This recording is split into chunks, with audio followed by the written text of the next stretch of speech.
Hi class, welcome to part 4, our last part of U.S. nationals or outsiders for our Filipino section. Let's get started. So where we last left off, we talked about mounting tensions between Filipino immigrants, the Filipino American community, and white mainstream society. There was this fear that the Filipinos, especially Filipino men, were a danger to white women because of taxi dancing and this unnatural attraction and this worry that white women were in danger of the lustful intents of Filipino men forcing their company on these women. And this threat, suddenly Filipino men were seen as hypersexual, just can't control themselves, and white women were their target. But the reality was, it turns out the women really liked their attention and it was mutual. But how was this perceived by the media? Was society going to accept the truth that people are attracted to each other and sometimes you don't care about what race or ethnicity someone is if you just really like them? No, instead, this fear is going to be hyped up until it becomes a full-blown panic. So let's talk about the spark that starts this, and it is in our own Central Valley in Stockton, California. On New Year's Eve night in 1926, a group of Filipino men and their dates that were white women enter a pool hall in Stockton, California. A couple of white customers see these girls playing pool with their Filipino dates, and a couple of them go up to these girls and say, "Oh, hey, you don't have to hang out with these guys. We can, you can join our party." And the girls tell the guys, like, "Go away. We don't want you. These are our dates. We're happy with them." And then the Filipino men and their white female dates start to play pool. And the girls start to do this thing where they pretend they don't know how to play pool so that the guys will put their arms around them, like, "Is this how you shoot pool?" It's cute. It's harmless. For some reason, this enrages some of the white patrons, and they say disparaging remarks to these women about how, they're willing to degrade themselves by dating Filipino men. And the Filipino guys get offended and they speak up for their dates. A fight occurs. Furniture and things are broken. The cops arrive. The girls defend their Filipino dates, say that they weren't the ones who started it, but the police only arrest the Filipino men. Then in 1928, in Dinuba, which is in Tulare County, a fight breaks out again. The men pictured here are not the ones engaged in the fight. I'm using them as a physical representation of the story. So what happens is that a group of Filipino men and their dates, who are also white women, are walking home from a late show. A car pulls up as this group of Filipino men and white women are walking down the street, and the men in the car ask the women, "Are these men bothering you?" The women say, "No, they're our dates. Keep on walking. We're fine." And this car comes back again, and then words are exchanged between the Filipino men and the men driving in the car. A fight breaks out. Police are then called, and guess what happens? An emergency meeting is called to propose an exclusion of Filipinos as farm laborers because they are this troublemaking group who are harassing white women and causing public disturbance. Another fight that happens is in Exeter in October 1929. Exeter is just south of Fresno, pretty close to us over here. So what happened? Well, there was a street carnival, and a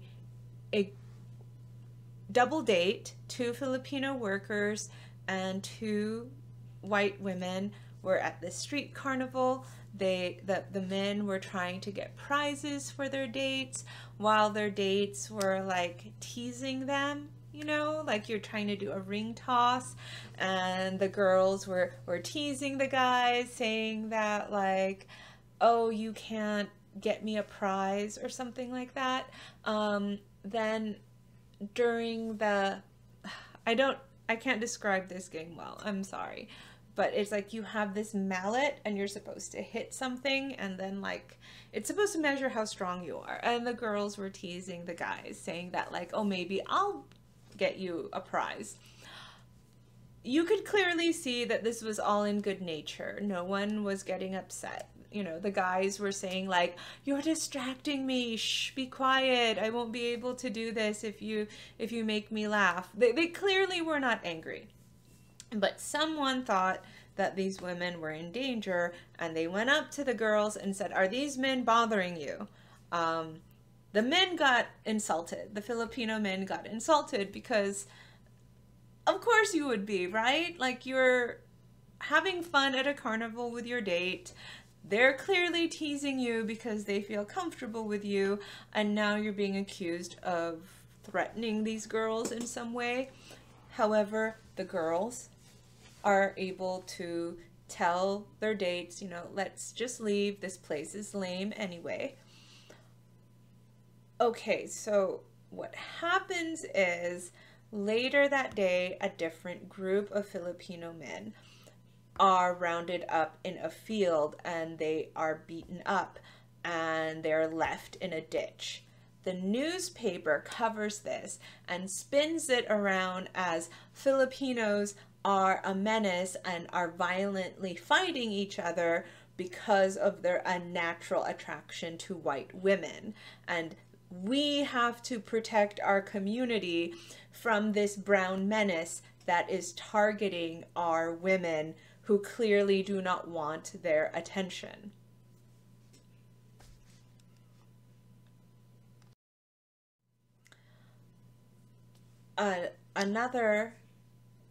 Another fight, and this is the one that triggers a series of attacks on the Filipino community in California, happens in 1929, so the same year as the Exeter incident, and it's between a Filipino man named Perfecto Bandalan and a white woman named Esther Schmick.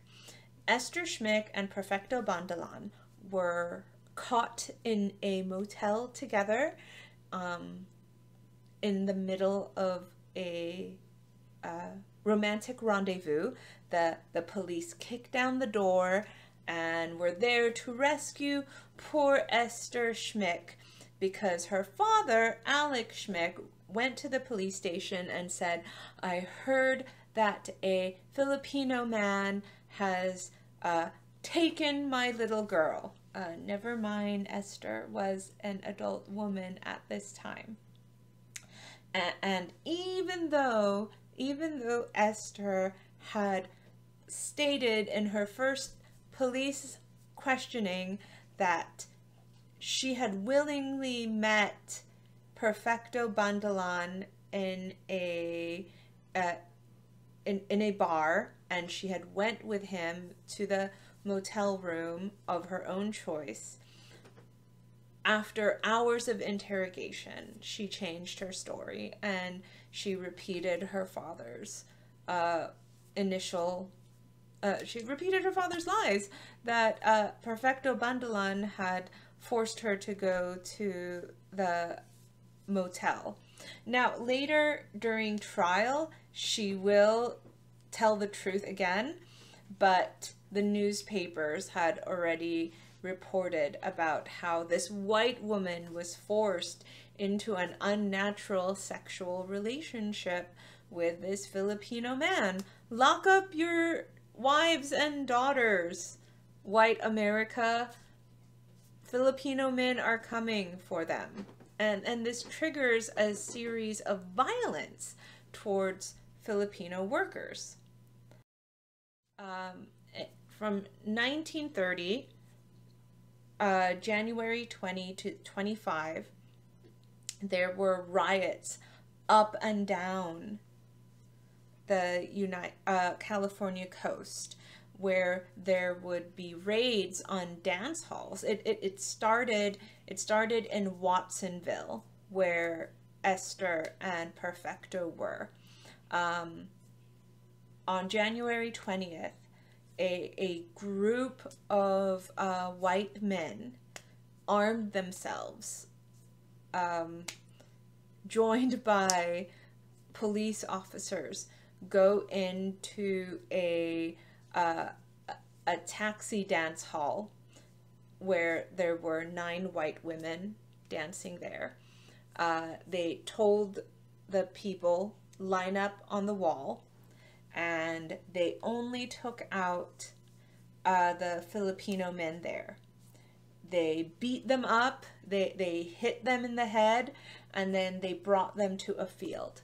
And then they told these Filipino men that if you can run fast, make it to the other side of the Pajaro River, you will be safe.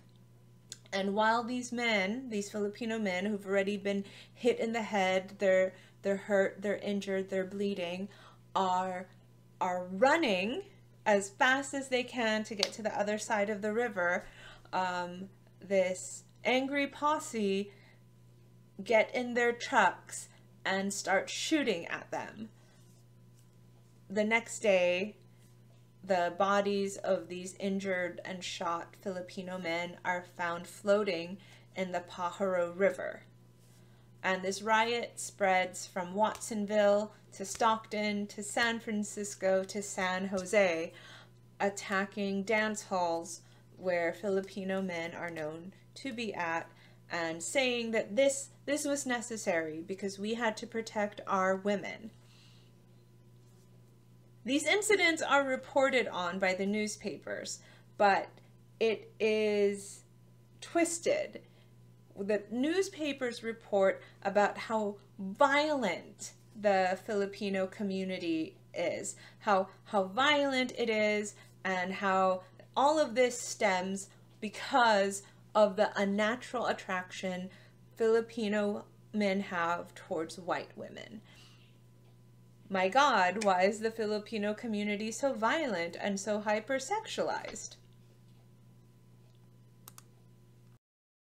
Now, remember, most of these Filipino farm workers are cicadas. That is, Filipinos that were from a lower economic group. They look more Asian in their features. And at first, pensionados, the pensionado Filipinos, totally were angry at the cicadas. They were like, why are you causing all this trouble? You shouldn't be doing this. They did not care about any problems that happened to the cicadas, because pensionados were perceived to be Spanish. They were perceived to be European. They were white passing. That is until 1934. and then everything changes. What happens involves a Hollywood actor who was Filipino and a granddaughter of an American president. So Rafael Lopez de Onata was a Filipino actor. He was not really like a successful actor, but enough that he was accepted in Hollywood society. He met Ellen Wilson McAdoo in this party in Hollywood. You know, parties where like Hollywood stars rub elbows with politicians. He wows her. They dance a tango together, which I guess is nice and attractive. I don't know. He then later showers her with roses and caviar and champagne. Awesome, I guess. And then they announce that they're engaged. But then rumors start to come out that Rafael might not just be a Spanish man born in the Philippines, but he might actually be Filipino. Could the granddaughter of President Woodrow Wilson be married to an Asian man? Oh my God, the scandal. So much so that President Woodrow Wilson actually has to get involved, and he personally meets with Rafael, and then he declares publicly, Rafael just so happens to be born in the Philippines, but he is 100% Spanish, descendant from Spanish nobility, to allow this engagement. The marriage actually never really goes forward, but it is enough of a scandal that pensionados get scrutinized and they become recategorized as Filipino, as Asian. And this happens, and it changes everything for Filipinos. Roldan versus Los Angeles County in 1933 says that Filipinos didn't count as Mongoloids or Asians. So it had initially said that Filipinos were not Asian, but enough of an outcry has happened that California actually rewrites its laws, its miscegenation laws that used to only target Chinese, and now it re-amends it to say that Filipinos are of the Malay race and they cannot marry white women. So any relationship between a Filipino and a white woman suddenly becomes illegal overnight. You are not married to this woman anymore. Your children are not your children. Your children are now illegitimate, and you two were living in sin. Everything changes for mixed Filipino white families and for pensionados. They suddenly become Asian overnight. And things only get worse with the Great Depression. The country overnight becomes put in this economic downfall, and already the tensions that were created with this idea that Filipinos are a menace to white women is now coupled with the idea that Filipino farm workers are stealing jobs from real Americans. The Tydings-McDuffie Act, also known as the Philippine Independence Act of 1934, is passed. The Philippines was going to transfer from an American territory to its own country, and so retroactively the American government says that Filipinos who came to the United States without proper paperwork did so illegally. They also restrict Filipino immigration to only 50 a year. And since the Philippines is now a independent country and not a territory, Filipino people living in the United States came here illegally. They are breaking the law and they are all illegal. So in 1935, we see law enforcement round up Filipinos and repatriate them.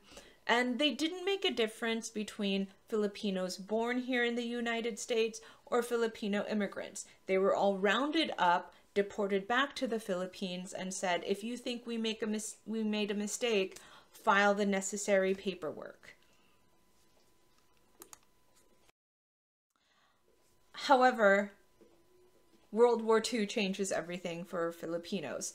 They go from bad Asians to the good Asians. With the attack on Pearl Harbor, the Filipinos living in Hawaii felt hurt. There were still a number of Filipinos working and living in Hawaii, and they saw the attack on Pearl Harbor as an attack on their home. So they enlisted working to go fight in the United States military. Filipinos that were living in mainland United States also joined to enlist. They cared about the United States. They saw this as their home. When the Philippines was attacked by the Japanese, many Filipinos fought side by side with U.S. military that was stationed in the Philippines.